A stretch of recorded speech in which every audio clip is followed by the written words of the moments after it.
सबको जय मसीह की। Praise the Lord. मैं ब्रदर पॉल अगापे नाजरेन मिनिस्ट्री से आपके सामने उपस्थित हूँ। मैं आज एक छोटी सी बात आपको बताना चाह रहा हूँ, जो बात कल से मेरे मन में बहुत ज़्यादा उठ रही है और मुझे ऐसा लग रहा है कि इसे बताना बहुत ज़रूरी है। और ये सबके लिए एक अच्छा संदेश भी हो सकता है और बुरा संदेश भी हो सकता है। अच्छा इसलिए कि जो सच्चे मसीही हैं, जो सचमुच में यीशु के पीछे चलते हैं, उनके लिए तो ये अच्छी बात होगी और वो उसे ग्रहण करेंगे और उस पर चलने की कोशिश भी करेंगे। लेकिन जो लालची टाइप के मसीह हैं, जो सिर्फ लालच के लिए यीशु मसीह के पीछे चलते हैं, उनको शायद ये बातें कड़वी लगें और उनको हजम ना हो। तो मैं इन बातों को शुरू करता हूँ। हो सके तो आप ध्यान से सुनिएगा। जब यूहन्ना बपतिस्मा देने वाले ने अपनी सेवकाई को शुरू किया मत्ती 3:2 में, तो उसने क्या कहा? मन फिराओ क्योंकि स्वर्ग का राज्य निकट आ गया है। सीधा सीधा ये कहा, मन फिराओ। और कोई बात उसने नहीं की, सिर्फ वो बोलता था मन फिराओ। और उसके पास ना जाने कहां कहां से लोग बपतिस्मा लेने के लिए आते थे।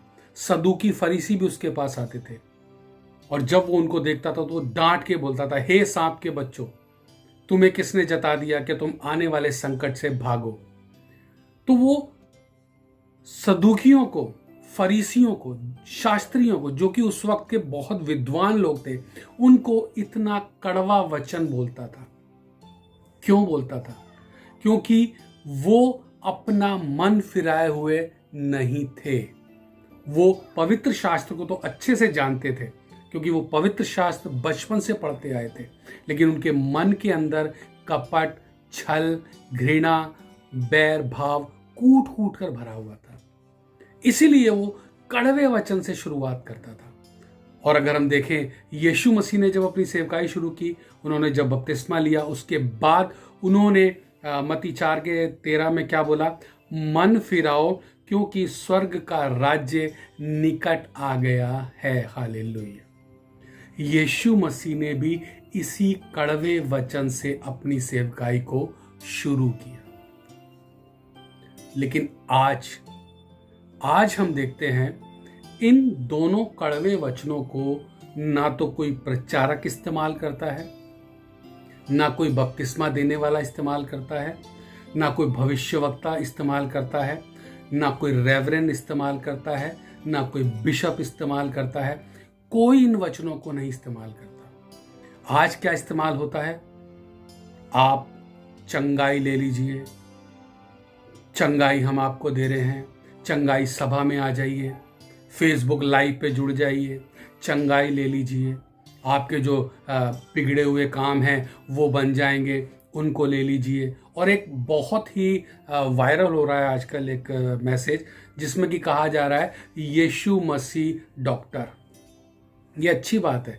यीशु मसीह चंगाई देने वाला पिता है और वो सबको चंगाई भी देता है। लेकिन क्या हम सिर्फ यीशु मसीह को एक डॉक्टर के रूप में अपनाना चाहिए? क्या हम यीशु मसीह के पीछे सिर्फ इसलिए चलें कि उसने हमें चंगाई दी है और कुछ नहीं? मतलब हमें सिर्फ चंगाई ही चाहिए, अच्छी अच्छी बातें ही चाहिए, मीठी मीठी बातें ही चाहिए और कुछ नहीं चाहिए, उद्धार नहीं चाहिए? चंगाई लेने के बाद क्या?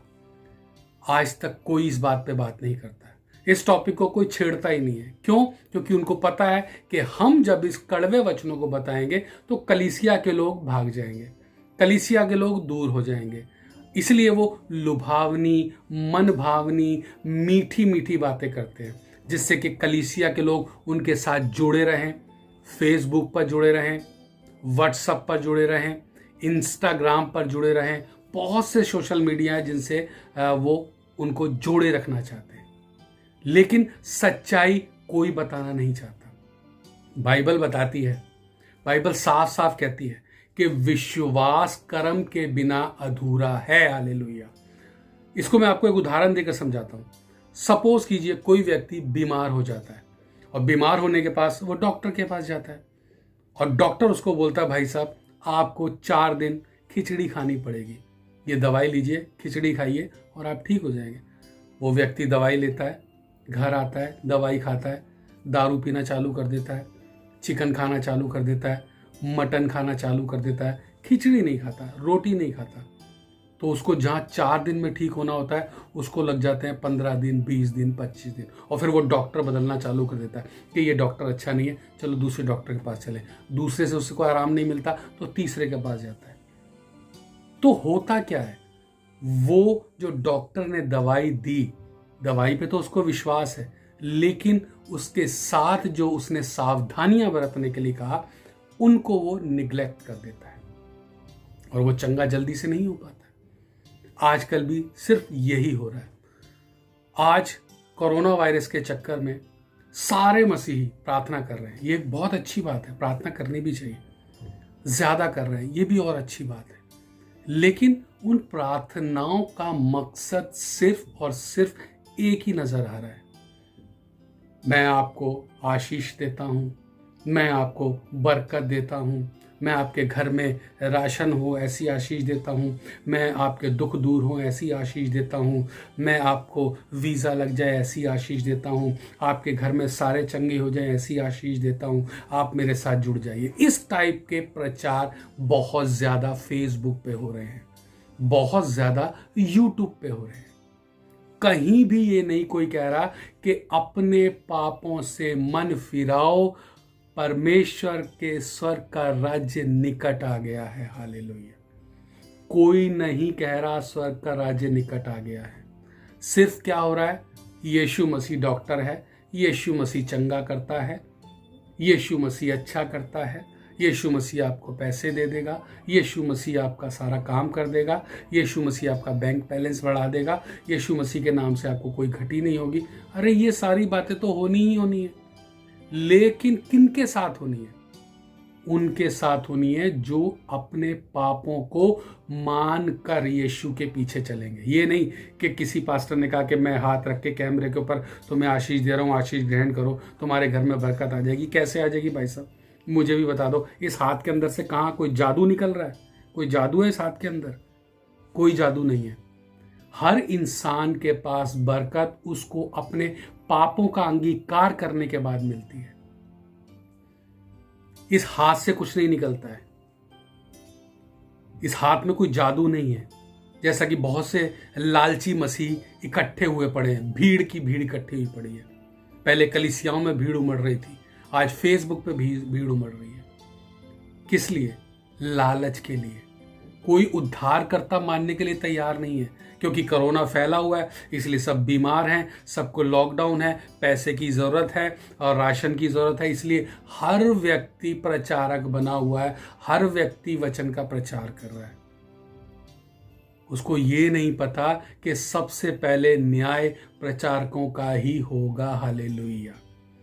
कोई भी कड़वी बात नहीं बताता है, कोई नहीं कहता है अपना मन फिराओ, सब कहते हैं आशीष ले लो, मीठी मीठी बातें करते हैं।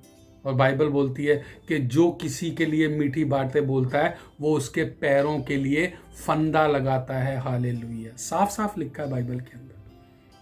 लेकिन आज के हमारे मसीह इस बात को समझ नहीं पाते। वो सोचते हैं कि नहीं, ये यूट्यूब पे बोल रहा है, इसके हजारों फॉलोअर्स हैं, लाखों लोग इसको देख रहे हैं, तो ये आशीष दे रहा है, हम भी इससे आशीष ले लें। लोग बड़ी बड़ी कुर्सियों पे बैठ के, शानदार कुर्सियों पे बैठकर आजकल आशीष के वचन पढ़ रहे हैं। सच्चाई का वचन कोई नहीं पढ़ रहा, सिर्फ आशीष आशीष आशीष आशीष। एक बात मैं आपसे कहना चाहता हूं, अगर हम हर रोज मिठाइयां ही खाते रहेंगे तो एक ना एक दिन डायबिटीज से मर जाएंगे। इसके लिए हमें मिठाई के साथ सब्जी भी खानी पड़ेगी, करेला भी खाना पड़ेगा, नींबू भी पीना पड़ेगा, कभी कभी नीम भी खाना पड़ेगा, कभी कभी निम्बोलियां भी खानी पड़ेंगी, तब हमारा ये शरीर सही रहेगा। ऐसे ही हमें आत्मा के लिए, अपने पापों को क्षमा के लिए भी प्रार्थना करनी पड़ेगी, तभी हम आशीषित होंगे। और एक बात और ध्यान रखिएगा, जब हम बपतिस्मा लेते हैं, हमारे ऊपर पवित्र आत्मा आता है, हम आशीषित हो जाते हैं। दुगनी तिगनी आशीषित होने की कोई जरूरत नहीं है। अपना मन फिराने की जरूरत है। मन फिरा के पापों को छोड़ने की जरूरत है। आशीषित तो हम हैं ही, क्योंकि यीशु मसीह ने जब हमें चुना तो इसका मतलब हम आशीषित हैं। उसने अपने हाथ के ऊपर हमारा नाम खोद के रखा हुआ है, इसका मतलब हम आशीषित हैं, ऑलरेडी आशीषित हैं। तो हमें और किसी पास्टर के हाथ से निकली हुई आशीष का करना क्या है? अचार डालना है? नहीं, हम आशीषित ऑलरेडी हैं। हमें अपने मनों को फिराना है, पाप से छुटकारा पाना है, पाप से छुटकारा पाना है। तब वो जो आशीष हमें बपतिस्मा लेते वक्त मिली थी, जो पवित्र आत्मा हमें बपतिस्मा लेते वक्त परमेश्वर के द्वारा दिया गया था, वो एक्टिव रहेगा और वो हमारा मार्गदर्शन करेगा, अच्छाई और बुराई में भेद करना सिखाएगा। कोई पास्टर आपको ये बातें नहीं सिखाएगा, कोई प्रचारक आपको ये बातें नहीं सिखाएगा। हर व्यक्ति खुद प्रार्थना नहीं करता, प्रेयर रिक्वेस्ट भेजता रहता है। उसको लगता है दूसरे की प्रार्थना जल्दी सुनी जाएगी। भाई साहब, आपकी भी प्रार्थना सुनी जाएगी। अगर आप अपने पापों से मन फिराएंगे तो आपकी प्रार्थना भी सुनी जाएगी। इसलिए प्रेयर रिक्वेस्ट देने से अच्छा है अपने घर पे बैठ के खुद प्रार्थना करो। किसी पास्टर जो बड़ी बड़ी कुर्सी पे टाई लगा के सुंदर महंगा सूट पहन के यूट्यूब पे तुम्हें हाथ में से आशीषें निकाल के दे रहा है, ऐसे लोगों से बच जाओ। किसी के हाथ से आशीषें नहीं निकलती हैं। आप ऑलरेडी आशीषित हो, क्योंकि आपने बपतिस्मा लिया, पवित्र आत्मा पाया, आप आशीषित हो। आपको कोई पास्टर से कुछ लेने की जरूरत नहीं है, किसी इवेंजलिस्ट से कुछ लेने की जरूरत नहीं है। आपको सिर्फ प्रार्थना करने की जरूरत है और विश्वास के साथ कर्म करने की जरूरत है। तब आपकी जिंदगी में उद्धार आएगा, क्योंकि बाइबल में लिखा हुआ है, जो अंत तक धीरज धरे रहेगा उद्धार उसी का होगा। अंत तक धीरज धरना है, शांति धरनी है, अपने पापों का अंगीकार करना है, अपने अंदर जो कमियां हैं उनको दूर करने की कोशिश करना है। ये मुश्किल जरूर है, लेकिन नामुमकिन नहीं। बहुत मुश्किल है अपनी कमियों को एक्सेप्ट करना, ये मैं खुद जानता हूं, लेकिन नामुमकिन नहीं है। हालेलुया। इसलिए हो सके तो अपने पापों का अंगीकार करें, आशीषों के पीछे मत भागें। कोई भी आपको अपने हाथ से निकाल कर आशीष नहीं देगा, इस बात का आप ध्यान रखें। सबको जय मसीह की। Praise the Lord.